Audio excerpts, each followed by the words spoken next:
한인 밀집 지역인 베이사이드 포트토튼 공원에서 물에 떠있는 40대 추정 여성 시신이 발견됐습니다.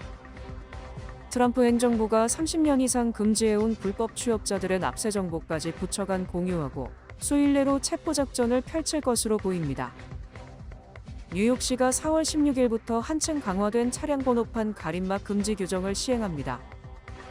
연방교통부 장관이 뉴욕시 전철과 버스 등 대중교통 시스템이 거지 소굴이 됐다며 뉴욕 주지사에 대한 한층 강화된 비난을 퍼부었습니다. 모두가 누릴 수 있는 권리, 바로 아름다움입니다. 키스는 누구나 더 쉽고 당당하게 자신의 아름다움을 즐길 수 있는 세상을 꿈꿉니다. 키스는 우리 모두의 미래가 더 아름답게 빛날 수 있도록 최선을 다할 것입니다. 당신의 아름다움의 모든 순간, 키스가 함께합니다. 뉴뱅크와 함께 꿈의 집을 마련하세요. 빠른 승인, 맞춤형 서비스, 전문가 상담, 지역 전문성, 경쟁력 있는 이자율. 뉴뱅크가 주택 소유를 쉽고 간편하게 모든 단계에서 도움을 드립니다. 지금 바로 가까운 뉴뱅크 지점을 방문해서 홈모기지 대출 상품에 대해 문의하세요. 뉴뱅크 제공입니다.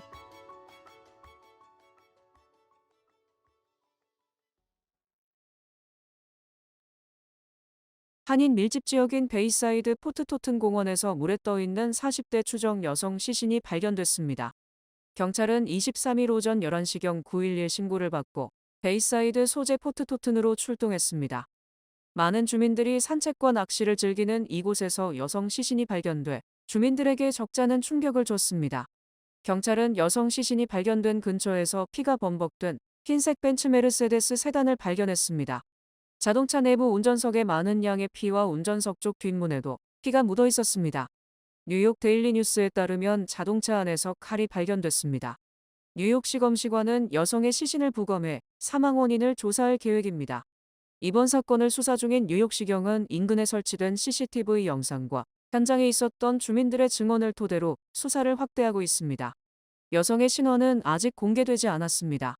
한편 포트토트는 지난 1857년 설립된 군대 캠프로 지난 95년 연방정부에 의해 폐쇄됐었습니다. 이후 2000년대 초반 대규모 공원으로 조성돼 주민들이 산책하며 낚시를 즐기는 명소로 자리 잡았습니다. 사상 최대 불법 체류자 체포 추방 작전의 가속 페달을 밟기 위해 트럼프 행정부가 30년 이상 금지해온 불법 취업자들의 납세 정보까지 부처간 공유하고 수일 내로 체포 작전을 펼칠 것으로 보입니다. 연방국세청은 연방이민세관 단속국과 불법 취업자 납세 정보를 공유하기로 사실상 합의한 것으로 워싱턴 포스트가 22일 보도했습니다. 양측의 합의에 따르면 위법 논란을 피하기 위해 체포 대상은 미국 내 불법 체류자들 가운데 최종 추방령을 받고 잠적한 상태에서 일해서 세금을 납부하고 있는 외국인들로 100만 명 안팎이 될 것으로 보입니다. 아이스가 먼저 최종 추방령을 받고도 잠적한 130만 명 가운데 70만 명의 이름과 주소 등을 IRS에 보낸 납세 정보로 확인해 최신 주소와 전화번호, 이메일 등을 공유하게 됩니다. IRS는 위법 논란을 피하기 위해 최종 추방령을 받고도 잠적해 형사수배자로 분류돼 법원 영장 발부된 보망자로 간주되는 130만 명 중에 납세자로 보이는 70만 명부터 요청해 납세 정보를 받아내려는 것입니다. 이민당국이 IRS 정보를 이용해 불체자 단속을 하게 될 경우 개인정보 침해 문제가 불거질 것으로 보입니다. 불체자들이 세금 신고를 꺼리고 이에 따라 미국 경제에도 부정적 영향을 미칠 수 있다는 주장도 나오고 있습니다.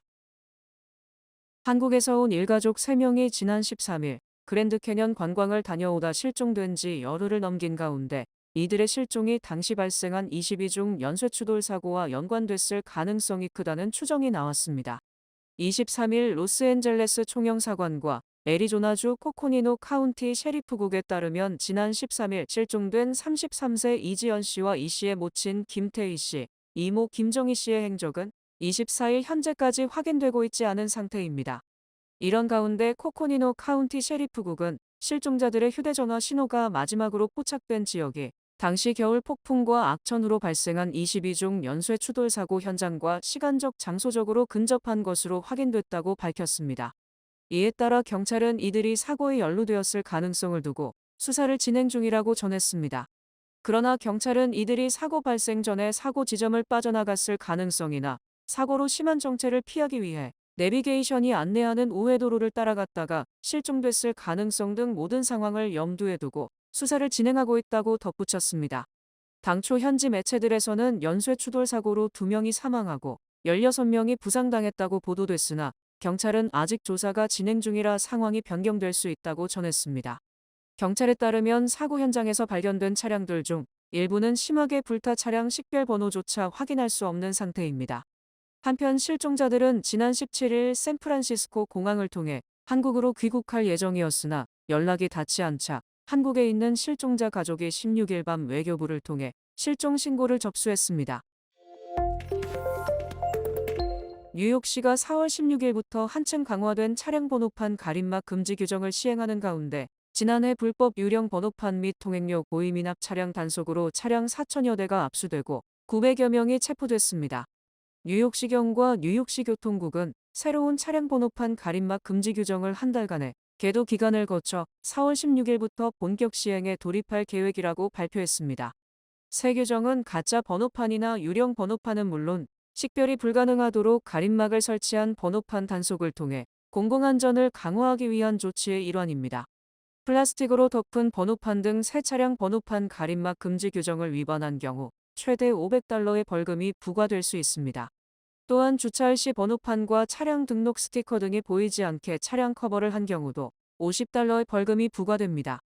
한편 뉴욕주 정부에 따르면 메트로폴리탄 교통공사, 뉴욕시경, 뉴욕주 경찰국 등으로 구성된 태스크포스는 지난해 3월 11일부터 1년여간 뉴욕시 주요 교량 및 터널을 중심으로 73회에 걸친 단속을 실시해 위반 차량 운전자 902명을 체포하고 4,073대의 위반 차량을 압수했습니다. 적발된 통행료 고의 미납 차량들의 미납 금액은 5,030만 달러에 달하는 것으로 알려졌습니다. 연방교통부 장관이 뉴욕시 전철과 버스 등 대중교통 시스템이 거지 소굴이 됐다며 뉴욕주지사에 대한 한층 강화된 비난을 퍼부었습니다. 지난 22일 뉴저지 80번 고속도로 싱크홀 문제로 뉴저지를 방문한 더피 장관은 시민들이 전철을 이용하게 하려면 대중교통 시스템을 안전하고 아름답게 만들어야 한다고 강조했습니다.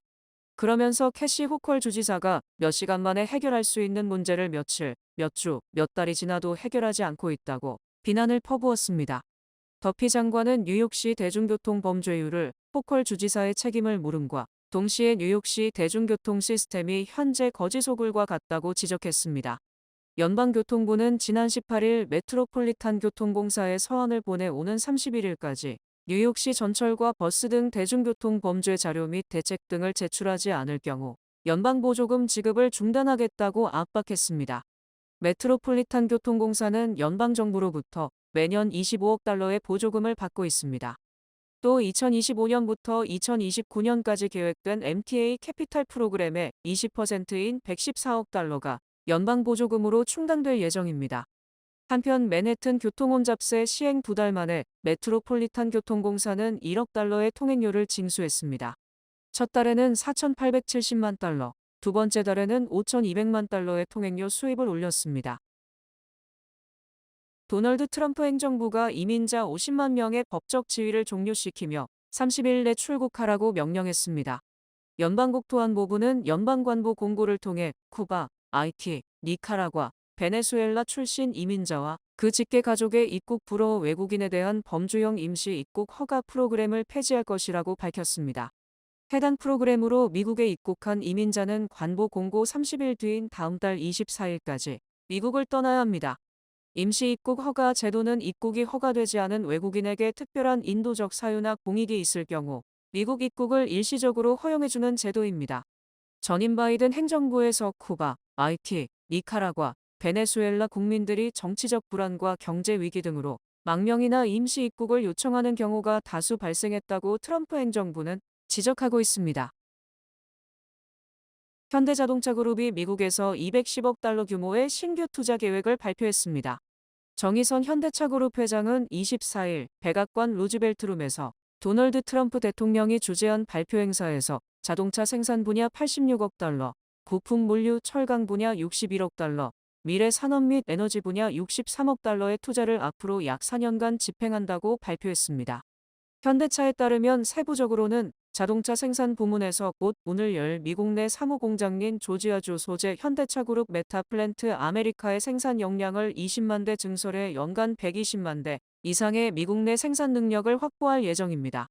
또 부품 물류 철강 분야에서 루이지애나주에 연간 270만 톤 규모의 전기로 제철소를 건설합니다. 이 공장은 저탄소 자동차 강판 특화 제철소로 현대차 그룹의 미국 내 공장에서 생산될 차량용 철강제를 제조합니다. 아울러 미래 산업 및 에너지 분야에서는 자율주행, 로봇, 인공지능, 미래 항공 모빌리티 등 미래 신기술과 관련한 미국 유수의 기업과 협력하고 현대차 그룹 미국 현지 법인인 보스턴 다이나믹스, 슈퍼널 등의 사업화에 속도를 낼 예정입니다. 도널드 트럼프 대통령이 베네수엘라에서 석유나 가스를 구매하는 모든 국가에 25% 관세를 부과할 것이라고 예고했습니다. 24일 트럼프 대통령은 소셜미디어 트루스 소셜에 베네수엘라에 2차 관세를 부과할 것이라며 베네수엘라에서 석유 또는 가스를 구매하는 모든 국가는 4월 2일부터 우리 국가와의 모든 무역에 대해 미국에 25%의 관세를 내야 한다고 적었습니다. 이어 베네수엘라 제재의 이유는 여러 가지가 있는데 그중 하나는 베네수엘라가 의도적으로 기만적으로 수만 명의 고위급 및 기타 범죄자들을 미국으로 비밀리에 파견했다는 사실이라며 이들 중 다수는 살인자이고 매우 폭력적인 성향을 가진 사람들이라고 덧붙였습니다. 트럼프 대통령은 바이든이 베네수엘라의 니콜라스 마두로에게 내준 2022년 11월 26일자 석유 거래 양허를 되돌려 놓을 것이라며 베네수엘라와의 석유 교역 합의를 폐기할 것이라고 예고한 바 있습니다. 바이든 행정부는 미 석유 회사 셰브론의 베네수엘라 원유 생산을 확대하고 미국으로 석유 제품을 들여올 수 있게 했는데 다시 제재를 가하는 것입니다. 2028년 대선에서 민주당 후보로 카말라 해리스 전 부통령이 가장 유력하다는 여론조사 결과가 나왔습니다. 23일 정치 전문 매체 더힐에 따르면 모닝 컨설트가 최근 진행한 여론조사에서 민주당 유권자와 민주당 성향 무소속 유권자 36%가 해리스 전 부통령을 차기 대선 후보로 지지했습니다. 피트 부티지지 전 교통부 장관이 10% 지지율로 그 뒤를 이었습니다. 최근 부티지지 전 장관은 2026년 미시간주 상원의원 선거에 출마하지 않겠다고 발표하면서 대선 도전 가능성을 열어뒀습니다. 지난 대선 해리스 전 부통령의 러닝메이트였던 팀 월즈 미네소타 주지사와 알렉산드리아 오카시오코르테스 연방 하원의원, 그리고 게빈 뉴섬 캘리포니아 주지사는 각각 5% 지지를 받았습니다. 전체 응답자 13%는 어느 후보를 지지할지 결정하지 못했다고 답했습니다. 해리스 전 부통령은 지난해 대선에서 패배한 지 2주 뒤 실시된 여론조사에서도 지지율 41%를 받으며 가장 유력한 차기 민주당 대선 후보로 꼽혔었습니다. 디즈니 영화 백설공주가 캐스팅 논란을 뚫고 개봉 첫 주말 북미 박스오피스 1위를 기록했습니다. 24일 BBC에 따르면 백설공주는 21일 개봉 이후 주말까지 세계 누적 수입 8,730만 달러를 기록했습니다. 이 중 북미 수입은 4,300만 달러로 1위를 차지했고 그 외 지역에서 4,430만 달러의 수입을 올린 것으로 집계됐습니다. BBC는 제작비 2억 7천만 달러를 고려하면 첫 주말 성적은 예상보다 미진하다고 평가했습니다. 영화 백설공주는 주인공 백설공주 역을 맡은 콜롬비아계 미국 배우 레이첼 제글러의 피부색이 1937년 원작 애니메이션 속 주인공과 달라 이질적이라는 주장이 제기되며 개봉을 앞두고 캐스팅 논란에 휘말렸습니다. 이에 대해 일부는 인종적 다양성을 지지했지만 다른 한편에서는 원작을 변형할 필요는 없다는 반론이 있었습니다. 제글러는 소셜미디어를 통해 나는 백설공주지만 역할을 위해 피부를 표백하지 않겠다고 밝혔고 그녀의 친팔레스타인 발언과 극중 여왕역을 맡은 겔가돗의 친이스라엘 발언도 논란을 키웠습니다. 앞서 디즈니는 2023년 개봉한 실사영화 인어공주에서도 주인공 에리얼 역으로 흑인 배우 할리 베일리를 가용해 유사한 논란에 휩싸인 적이 있습니다. 뱅크 오브 호프가 드리는 경쟁력 있는 이자율의 12개월 정기 예금 상품, 가까운 뱅크 오브 호프 지점에서 만나보세요. 이 프로그램은 희망을 설계하는 전문가들의 은행, 뱅크 오브 호프 제공입니다. 주요 단신 전해드립니다. 마크 카니 캐나다 총리는 트럼프 대통령의 위협으로 생애 가장 심각한 위기에 직면했다며 기존 일정보다 6개월가량 앞당긴 4월 28일 조기 총선을 실시한다고 밝혔습니다. 덴마크의 초청 없이 부통령의 부인 오샤벤스와 고위 관리들의 그린란드 방문 소식에 그린란드는 매우 공격적이라며 격앙된 반응을 보이고 있습니다. 스포츠카 운전자들을 포함한 약 200명이 모인 뉴멕시코주의 한 공원에서 총기 난사가 일어나 10대 남성 3명이 사망하고 15명이 부상당했습니다. 텍사스주 홍역 확진자 수가 약 2개월 전 발병 이후 309명까지 늘어났으며 보건당국은 홍역이 수개월 혹은 1년 동안 계속 확산될 것으로 전망했습니다. 역사상 가장 강력한 펀치를 지닌 선수로 평가받는 전설적인 복서 조지 포먼이 별세했습니다. LG 올레드에보가 최근 소비자 매체 컨슈머 리포트의 TV 평가에서 1위부터 10위를 모두 차지하며 최고 제품으로 인정받았습니다.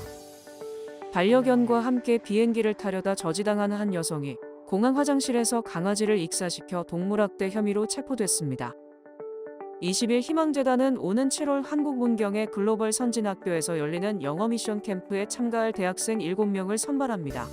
참가는 347-732-0503번으로 문의 바랍니다. 날씨 전해드립니다. 화요일인 내일은 오후에 가벼운 비가 내리겠습니다. 낮 최고 기온은 57도, 최저 기온은 41도입니다. 해 뜨는 시간은 6시 51분, 해 지는 시간은 7시 13분입니다. 이상으로 주간 날씨와 세계 날씨 전해드립니다.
CMP 인력개발센터가 3월 26일 수요일 봄 채용 박람회를 플러싱 YMCA에서 개최합니다. 뉴욕 시정부 기관들과 헬스케어, 비영리 기관, 서비스 직종 등 40여 기업 및 기관이 채용 박람회에 참가합니다. 누구나 박람회에 참가할 수 있으며 참가자들은 인터뷰용 복장과 이력서를 지참할 것을 권장합니다. CMP 채용 박람회는 수요일 26일 오전 10시부터 오후 3시까지 진행됩니다. 이상으로 3월 24일 월요일 TKC 뉴스데스크 여기서 마치겠습니다. 시청해주신 여러분 고맙습니다.